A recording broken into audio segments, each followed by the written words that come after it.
The actual Moonshot is wonderful, inspirational, poetic, beautiful, involved great technical challenges, genuine heroism. It brought the world together.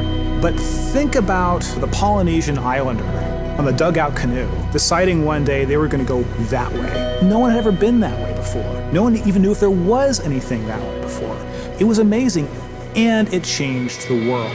People can set their minds to magical, seemingly impossible ideas, and then through science and technology, bring them to reality. And that then sets other people on fire, that other things that look impossible might be accomplishable. Galileo is such a hero, in thinking big, and what he represents to me is both curiosity and wonder that humanity had, that pushed him and drove himself to invent and work on the first telescopes that allowed us to see the moon, and here we are. These aviation pioneers were figuring it out as they went. No one really knew how to build an airplane, right? No one knew how to fly an airplane. It was amazing and crazy and wonderful, and they wanted to explore. Many years ago, the great British explorer George Mallory, who was to die on Mount Everest, was asked why did he want to climb it. He said, because it is there. There's so many challenges in the world, and you can feel daunted by that, and sort of oppressed by that, or you kind of say, how might we think differently about this?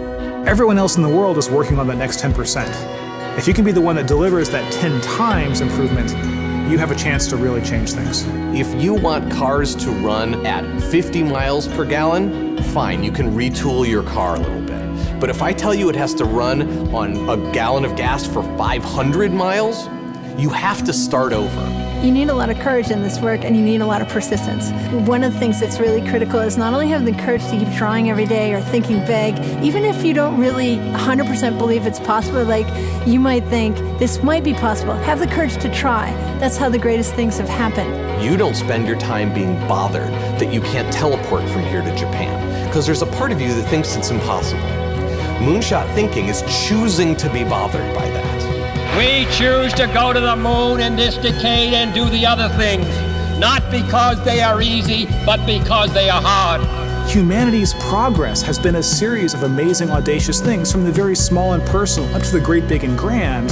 And we are a species of moonshots. And to me, that's like the really amazing, poetic, and inspirational thing. I think our ambitions are a glass ceiling on what we can accomplish. When you find your passion, you're unstoppable. You can make amazing things happen. It's been true through all of history. I believe in the human spirit, and I believe that there are always going to be crazy people who will get out of bed one morning and say, you know what? I think I can build a space elevator, and let's go and do it. But I think that if we become afraid to take these great big risks, we stop inspiring people. We stop achieving things. And the biggest nightmare scenario is that we won't have what it takes to solve the really big challenges. When Kennedy said that we would put a man on the moon, it's about the fact that he said, we don't know how to do this yet, and we're gonna do it anyway. And that sends chills up everybody's spine. Because if that happens, what couldn't we do?